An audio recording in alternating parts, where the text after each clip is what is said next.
നമസ്കാരം. മീഡിയ സ്റ്റോറിയിലേക്ക് സ്വാഗതം. Media സ്റ്റോറിയുടെ talk ഷോയിൽ ഇന്ന് നമ്മളോടൊപ്പം പങ്കെടുക്കുന്നത് കേരള എൻജിഒ യൂണിയന്റെ ജനറൽ സെക്രട്ടറി ആയിട്ടുള്ള ശ്രീ എം.വി. ശശിധരനാണ്. കേരളം ഒരു തെരഞ്ഞെടുപ്പ് ചൂടിലാണല്ലോ. തെരഞ്ഞെടുപ്പുമായി ബന്ധപ്പെട്ട് പല രാഷ്ട്രീയ പാർട്ടികളും തെരഞ്ഞെടുപ്പ് പ്രകടന പത്രികകൾ പുറത്തിറക്കിയിട്ടുണ്ട്. ജീവനക്കാരുടെ മേഖലയിലും അവർ വലിയ പ്രതീക്ഷയോടാണ് ഈ പ്രകടന പത്രികയൊക്കെ നോക്കിക്കാണുന്നത്. അപ്പോൾ ജീവനക്കാരുമായി കണക്ട് ചെയ്തുകൊണ്ട് ഈ പ്രകടന പത്രിക എങ്ങനെ നോക്കിക്കാണുന്നു എന്നുള്ളതൊക്കെ നമുക്ക് ജനറൽ സെക്രട്ടറിയോട് ചോദിച്ചറിയാം. നിയമസഭാ തെരഞ്ഞെടുപ്പുമായി ബന്ധപ്പെട്ട് പല രാഷ്ട്രീയ പാർട്ടികളും ഇപ്പം തെരഞ്ഞെടുപ്പിന്റെ പ്രകടന പത്രികകൾ പുറത്തിറക്കിയിരിക്കുകയാണല്ലോ. അപ്പോൾ ജീവനക്കാരുമായി കണക്ട് ചെയ്തുകൊണ്ട് UDFന്റെയും LDFന്റെയും പ്രകടന പത്രികകൾ എങ്ങനെ നോക്കിക്കാണുന്നു?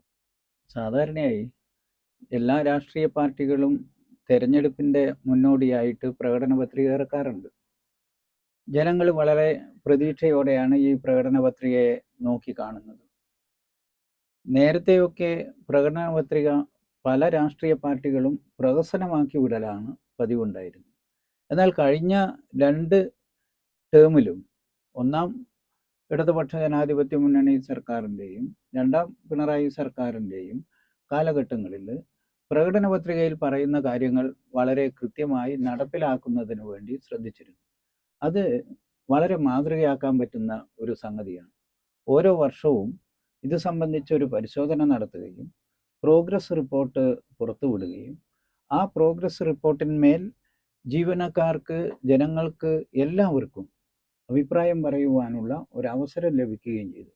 അത് ജനാധിപത്യത്തിൻ്റെ ഏറ്റവും വലിയ ഒരു നേട്ടമായിട്ട് നമുക്ക് കാണാവുന്നതാണ്. ഇവിടെയും ഇപ്പോഴീ തെരഞ്ഞെടുപ്പിലും മുന്നണികളെല്ലാം പ്രകടന പത്രിക ഇറക്കിയിട്ടുണ്ട്.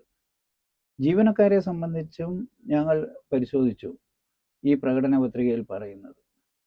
കഴിഞ്ഞ ഗവൺമെൻറ് പറഞ്ഞിരിക്കുന്ന കാര്യങ്ങളിൽ ജീവനക്കാരെ സംബന്ധിച്ച് അവരുടെ പ്രധാനപ്പെട്ട അടിസ്ഥാനപരമായ ആവശ്യങ്ങളെല്ലാം അംഗീകരിച്ചിട്ടുണ്ട്. അത് ക്ഷാമത്തെ സംബന്ധിച്ചായാലും ശമ്പള പരിഷ്കരണം സംബന്ധിച്ചായാലും പെൻഷൻ പുനഃപരിശോധന സംബന്ധിച്ചായാലും ഒക്കെ ഒരു തീരുമാനത്തിലെത്തുന്നതിന് വേണ്ടി രണ്ടാം പിണറായി സർക്കാരിന് സാധിച്ചിട്ടുണ്ട്. ഇവിടെ ഇപ്പോൾ ഇടതുപക്ഷ ജനാധിപത്യ മുന്നണി അതിൻ്റെ പ്രകടന പത്രികയിൽ പറയുന്നത് ജീവനക്കാർക്ക് വീണ്ടും പ്രതീക്ഷ നൽകുന്ന ഒരു സംഗതിയാണ്. അതിൽ പറയുന്ന 950ഓളം കാര്യങ്ങളാണ് പറഞ്ഞത് എന്നാണ് ഞാൻ മനസ്സിലാക്കുന്നത്. അതിൽ ജീവനക്കാരെ സംബന്ധിച്ച് പറയുന്നത് ഇത് സംഗതി എൻ്റെ കയ്യിൽ തന്നെ ഉണ്ട്, നമുക്ക് വായിച്ചു തന്നെ. സർക്കാർ ജീവനക്കാരുടെ സ്ഥലം മാറ്റത്തിന് കൃത്യമായ മാനദണ്ഡങ്ങൾ ആവിഷ്കരിച്ചിട്ടുണ്ട്. കഴിഞ്ഞ വർഷങ്ങളിലെ അനുഭവം പരിശോധിച്ച് ആവശ്യമായ മാറ്റങ്ങൾ വരുത്തും. ശാസ്ത്രീയമായി പ്രവൃത്തി അവലോകനത്തിൻ്റെ അടിസ്ഥാനത്തിൽ ജീവനക്കാരുടെ പുനർവിന്യാസം നടപ്പാക്കും. വളരെ കൃത്യമായിട്ട് ഒന്നാം പിണറായി സർക്കാർ തന്നെ 2017 അധികാരമേറ്റ 1 വർഷം കഴിയുമ്പോൾ തന്നെ പൊതുസ്ഥലം മാറ്റ മാനദണ്ഡം ഇറക്കിയിരുന്നു. അത് വിവിധ വകുപ്പുകൾ നടപ്പിലാക്കി വരികയാണ്. അങ്ങനെ നടപ്പിലാക്കി വരുമ്പോൾ ജീവനക്കാർക്കുണ്ടാകുന്ന ബുദ്ധിമുട്ട് അതിൻ്റെ പ്രായോഗികതയിൽ ഇനി അനുഭവത്തിൻ്റെ വെളിച്ചത്തിൽ വീണ്ടും പുനഃപരിശോധിക്കും എന്നാണ് പറയുന്നത്. ഏറ്റവും പ്രധാനപ്പെട്ട ഒരു നിർദ്ദേശമായി ഞങ്ങൾ കാണുകയാണ്. അതിനേക്കാൾ ഏറ്റവും പ്രധാനപ്പെട്ടത് എന്ന് തോന്നുന്നത് പങ്കാളിത്ത പെൻഷൻ സംബന്ധിച്ചാണ്. പങ്കാളിത്ത പെൻഷന് പകരം അഷ്യൂർഡ് പെൻഷൻ പദ്ധതി പ്രാബല്യത്തിൽ കൊണ്ടുവന്നു. അനുഭവങ്ങളുടെ അടിസ്ഥാനത്തിൽ ആവശ്യമായ മാറ്റങ്ങൾ വരുത്തും എന്നാണ് പറഞ്ഞിട്ടുള്ളത്.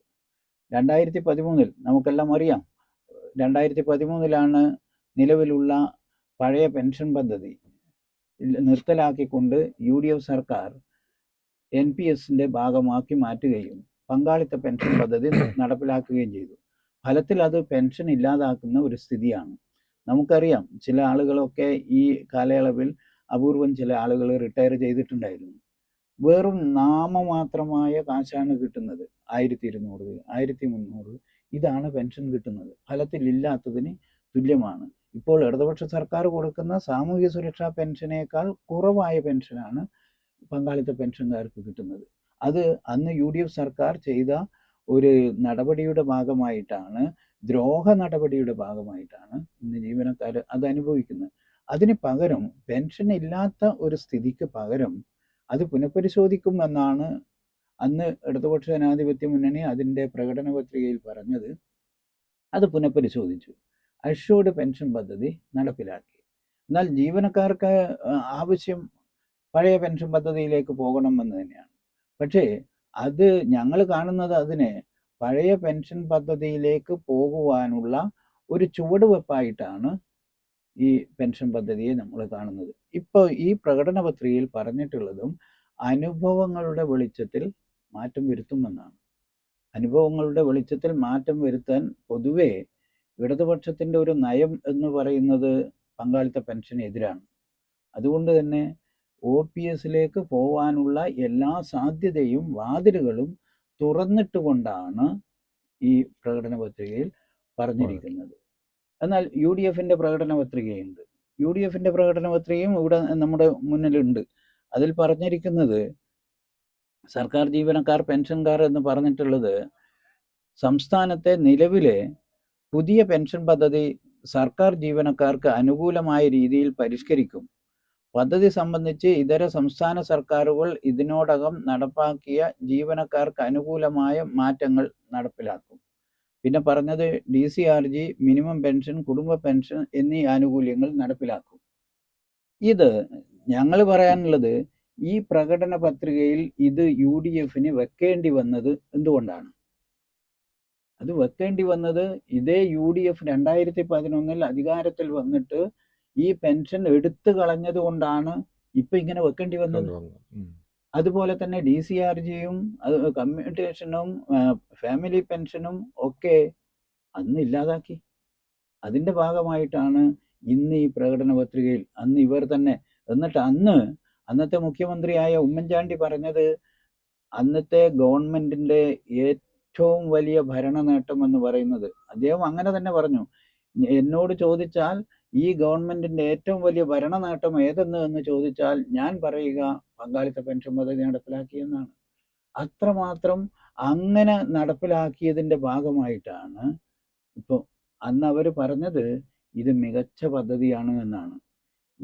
ഇതിലും ഞങ്ങൾ ആശങ്കപ്പെടുന്നതും ഭയപ്പെടുന്നതുമായ കാര്യം എന്താണെന്ന് വിചാരിച്ചാൽ, ജീവനക്കാർക്ക് ആനുകൂല്യം ഉറപ്പുവരുത്തുന്ന പെൻഷൻ പദ്ധതി നടപ്പിലാക്കുമെന്ന് പറഞ്ഞാൽ അത് NPS തിരിച്ചുപോക്കാണോ എന്നാണ് ഞങ്ങൾ സംശയിക്കുന്നത്.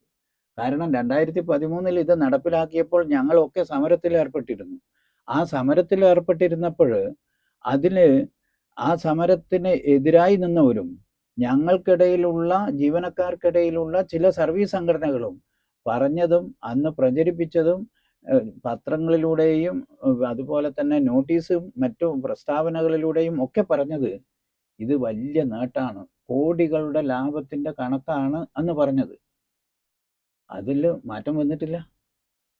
ഇടയിൽ ജീവനക്കാരെ തെറ്റിദ്ധരിപ്പിക്കാൻ വേണ്ടി ഇവരുടെ ആളുകളൊക്കെ പറഞ്ഞു ഞങ്ങൾ തിരിച്ച് OPS പോകും, UDF OPS അംഗീകരിക്കുന്നു എന്നാണ് പറഞ്ഞത്. പക്ഷെ പ്രകടന പത്രിക വരുമ്പോൾ വീണ്ടും NPS തിരിച്ചു പോകാനുള്ള എല്ലാ സാധ്യതയും തുറന്നിട്ടാണ്. കാരണം അവരെ സംബന്ധിച്ച് ജീവനക്കാർക്ക് ഏറ്റവും അനുകൂലമുള്ള പെൻഷൻ പദ്ധതി NPS ആണ്. അതാണ് അത് വലിയ അപകടം. പിന്നെ DCRG സംബന്ധിച്ചും അതുപോലെ തന്നെ ഫാമിലി പെൻഷനും മിനിമം പെൻഷനും ഉറപ്പായിട്ടും ഇത് സംബന്ധിച്ച് APS സംബന്ധിച്ച് ഇപ്പോൾ സർക്കാർ ഇറക്കിയിരിക്കുന്ന ഉത്തരവിൻ്റെ തുടർച്ചയായി വരുന്ന വിശദമായ ഉത്തരവിൽ ഈ കാര്യങ്ങളൊക്കെ ഉൾക്കൊള്ളുമെന്നാണ് കരുതുന്നത്. ഇങ്ങനെ ഉൾക്കൊള്ളുന്ന കാര്യത്തെ വീണ്ടും പ്രഖ്യാപിക്കേണ്ട കാര്യമൊന്നുമില്ല.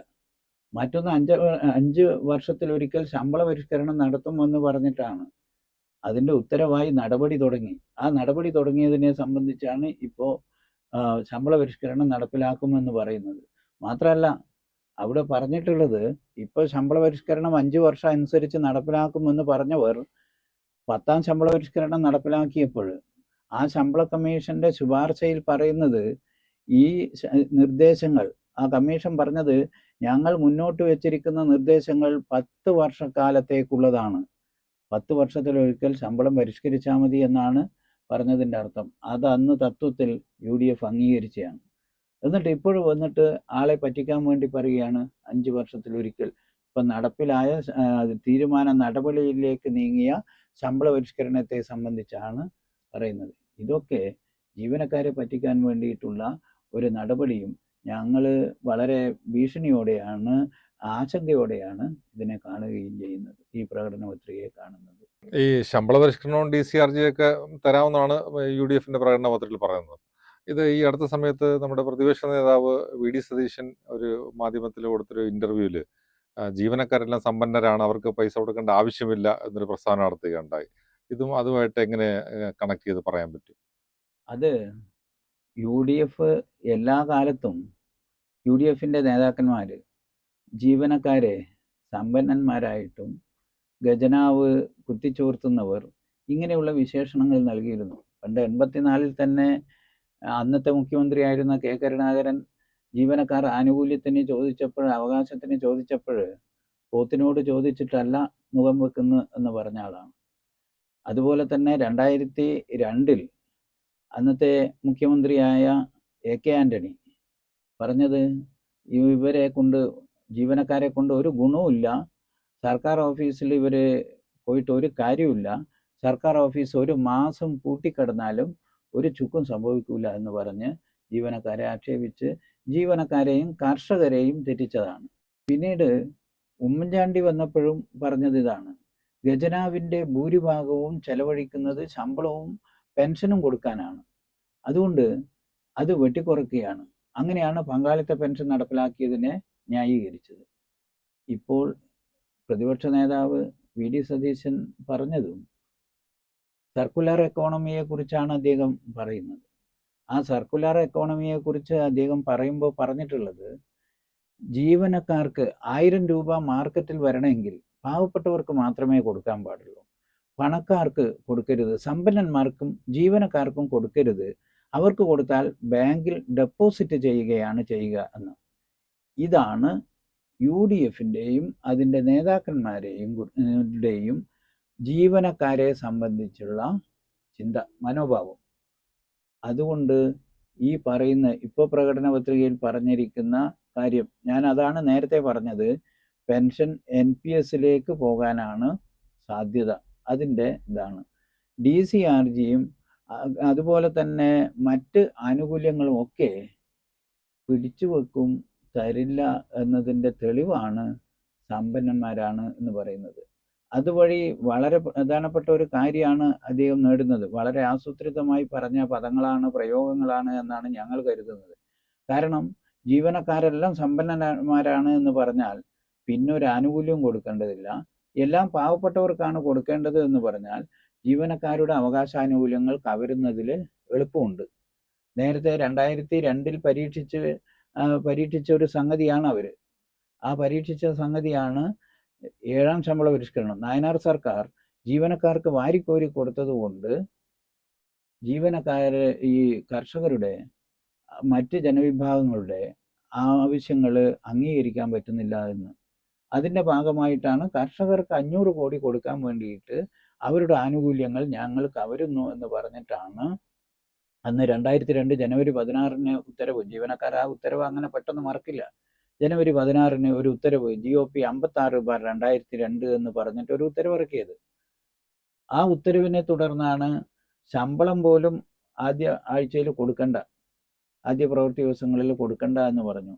DA കൊടുക്കണ്ട 2 വർഷക്കാലത്തേക്ക്, തസ്തിക റദ്ദ് ചെയ്യണം, നിയമന നിരോധനം നടപ്പിലാക്കണം, സ്കൂളുകൾ അടച്ചുപൂട്ടണം, ഏൺഡ് ലീവ്, മെഡിക്കൽ റീഇംബേഴ്സ്മെൻറ്റ്, ഭവന നിർമ്മാണ വായ്പ തുടങ്ങിയവയൊക്കെ നിർത്തണം, പെൻഷൻ കോൺട്രിബ്യൂഷൻ ആക്കണം എന്ന് പറഞ്ഞ് അങ്ങനെ 27ഓളം സംഗതി ഒരു എക്സിക്യൂട്ടീവ് ഉത്തരവിൽ പറഞ്ഞത്.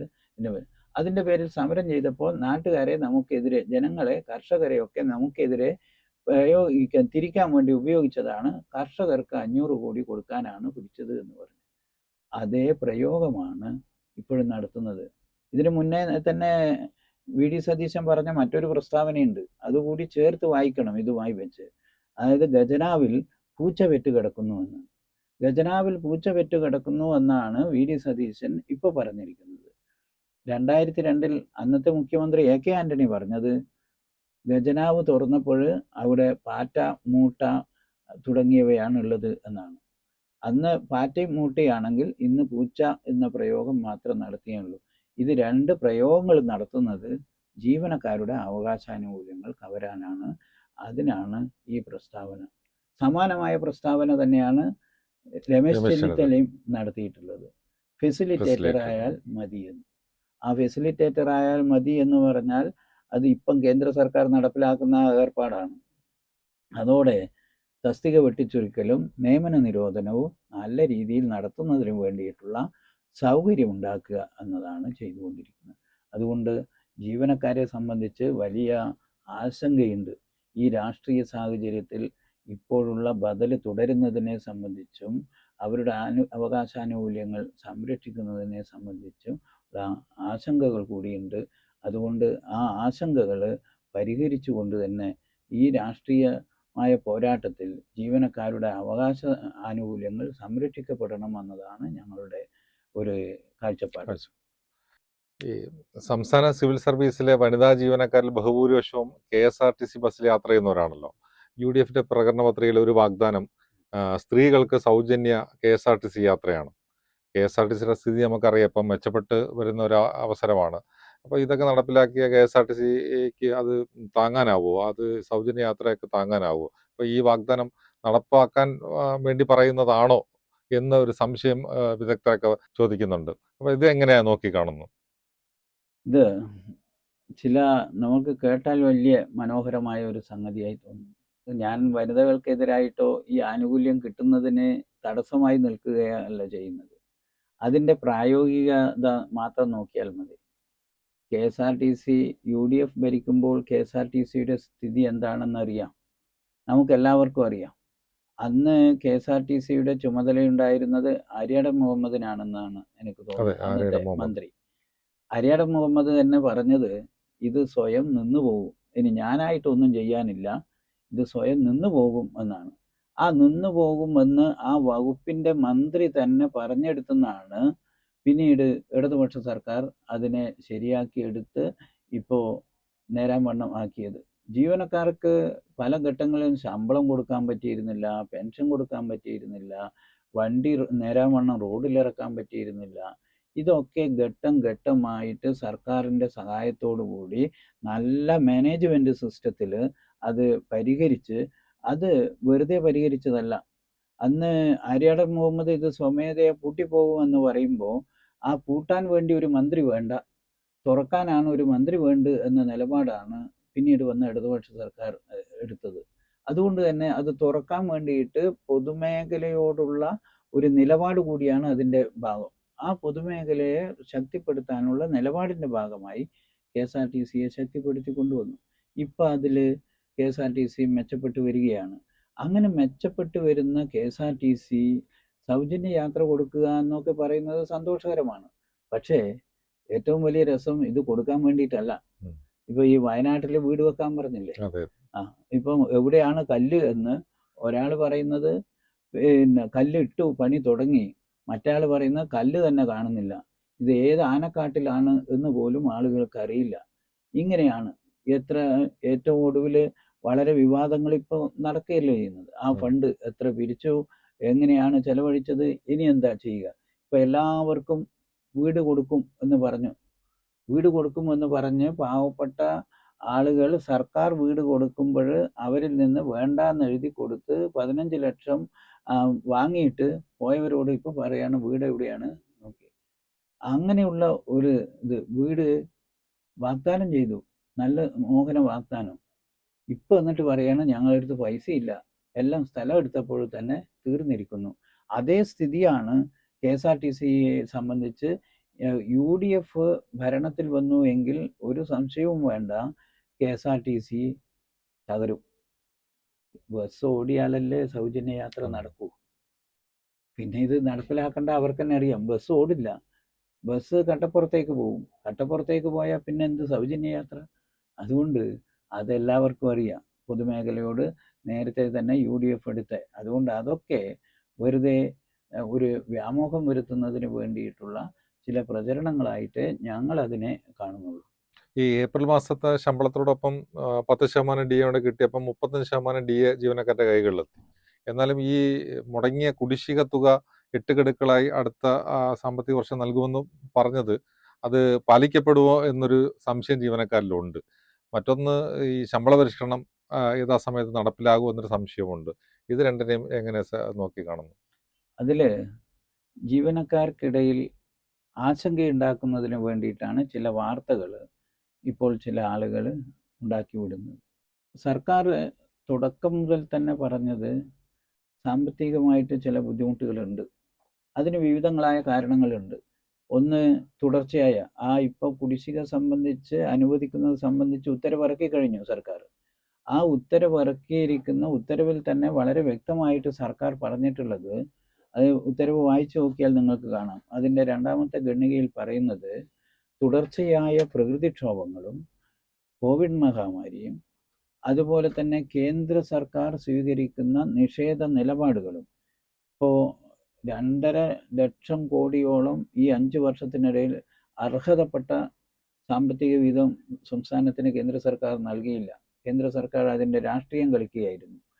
അങ്ങനെയുള്ള പ്രതിസന്ധി ഉണ്ടായതുകൊണ്ടാണ്, സാമ്പത്തിക ബുദ്ധിമുട്ടുണ്ടായതുകൊണ്ടാണ് ഇത് കൊടുക്കാതിരുന്നത്. ഇപ്പോൾ ലേശം മെച്ചപ്പെട്ടു.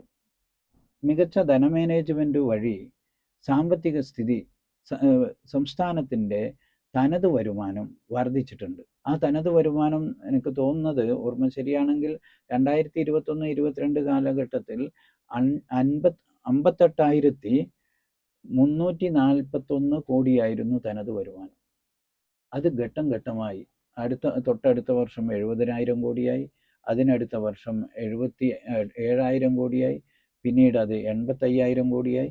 ഈ സാമ്പത്തിക വർഷം, ഈ കഴിഞ്ഞ സാമ്പത്തിക വർഷം എന്ന് പറയുന്നത് അത് 1,10,10,661 കോടിയായി.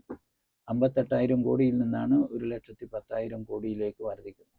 അങ്ങനെ വർദ്ധിച്ചപ്പോൾ സർക്കാർ എല്ലാ വിഭാഗത്തിനും, അത് ജീവനക്കാർക്ക് മാത്രമല്ല കേട്ടോ, സാമൂഹ്യ സുരക്ഷാ പെൻഷൻ, അതുപോലെ തന്നെ സ്ത്രീ സുരക്ഷാ പദ്ധതി, അതുപോലെ അംഗൻവാടി, ആയ, പാചക തൊഴിലാളികൾ തുടങ്ങിയ എല്ലാ വിഭാഗങ്ങൾക്കും ഉള്ള അവരുടെ ആനുകൂല്യങ്ങൾ, കണക്ട് ടു ജോബ് സ്കോളർഷിപ്പ്, ഇങ്ങനെ എല്ലാം സാമ്പത്തിക സ്ഥിതി അല്പം മെച്ചപ്പെടുമ്പോൾ എല്ലാ വിഭാഗം ആളുകളുടെയും അവകാശാനുകൂല്യങ്ങൾ നൽകുന്നതിന് വേണ്ടി തീരുമാനിച്ചു.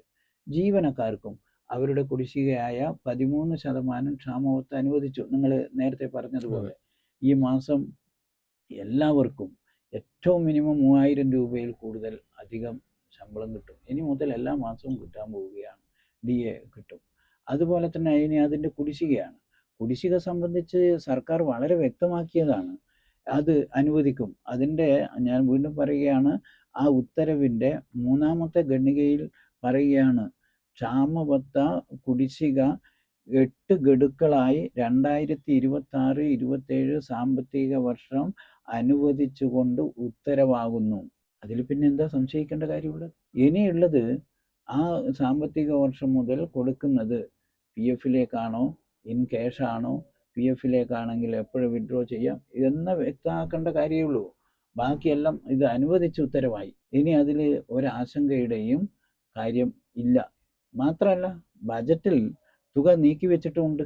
96,000 കോടി രൂപ ബജറ്റിൽ ശമ്പളത്തിനും പെൻഷനും ക്ഷാമബത്തക്കും വേണ്ടിയിട്ട് നീക്കി വെച്ചിട്ടുണ്ട്. 8,000 കോടിയോളം രൂപ ഇതിന് തന്നെയാണ്, ക്ഷാമബത്ത കുടിശ്ശികയ്ക്ക് വേണ്ടി തന്നെയാണ് മാറ്റിവെച്ചിട്ടുള്ളത്. അതുകൊണ്ട് അതിലാർക്കും ആശങ്ക ഉണ്ടാകേണ്ടുന്ന കാര്യം ഇല്ല. ശമ്പള പരിഷ്കരണം അതുപോലെ തന്നെയാണ്. 5 വർഷ തത്വം അനുസരിച്ച് ശമ്പള പരിഷ്കരണം നടപ്പിലാക്കുമെന്ന് സർക്കാർ പറഞ്ഞു. അതിനനുസരിച്ച് തന്നെയാണ് നടപടികളുമായി മുന്നോട്ട് പോകുന്നത്. കമ്മീഷനെ വെച്ചു, കമ്മീഷൻ്റെ ടേംസ് ഓഫ് റെഫറൻസ് പറഞ്ഞു. ആ ടേംസ് ഓഫ് റെഫറൻസ് വായിച്ചു നോക്കിയാൽ പിന്നെ ആർക്കും സംശയം വരില്ല. കാരണം കൃത്യമായി പറയുന്നുണ്ട്, 1/7/24 മുതൽ, അതായത് 5 വർഷ തത്വം അനുസരിച്ച് ശമ്പളം പരിഷ്കരിക്കുമെന്ന് കൃത്യമായി അതിൽ പറയുന്നുണ്ട്. പിന്നെ അതിന് 5 വർഷ തത്വം ഇല്ലാതാകുന്ന പ്രശ്നമേ ഇല്ല. പിന്നീടുള്ള കാര്യം എന്ന് പറയുന്നത് അതിൻ്റെ നടപടിയിലേക്ക് ആവശ്യമായ സ്റ്റാഫിനെ കൊടുത്തുകൊണ്ടുള്ള ഉത്തരവായിരിക്കുന്നു. സ്റ്റാഫിനെ വിന്യസിച്ചു. നിയമസഭാ മന്ദിരത്തിൽ ഓഫീസ് സജ്ജമാക്കി. ഞാൻ മനസ്സിലാക്കുന്നത് അനൗദ്യോഗികമായി 1ാം റൗണ്ട് സിറ്റിംഗ് പോലും കമ്മീഷൻ നടത്തി. ഇനി അതിൻ്റെ ക്വസ്റ്റ്യനെയർ തയ്യാറാക്കുന്ന നടപടിയിലേക്കാണ് പോകുന്നത്. അതിവേഗത്തിൽ തന്നെയാണ് പ്രവർത്തനം മുന്നോട്ട് കൊണ്ടുപോകുന്നത്. അതുകൊണ്ട് നിശ്ചയിച്ച ദിവസങ്ങൾക്കുള്ളിൽ, കാലയളവിനുള്ളിൽ തന്നെ 5 വർഷ തത്വം അനുസരിച്ച് ശമ്പള പരിഷ്കരണം ഉണ്ടാകുമെന്ന് തന്നെയാണ്. ഓക്കെ, മീഡിയ സ്റ്റോറിയുടെ ടോക്ക് ഷോയിൽ പങ്കെടുത്തതിന് നന്ദി. യെസ്.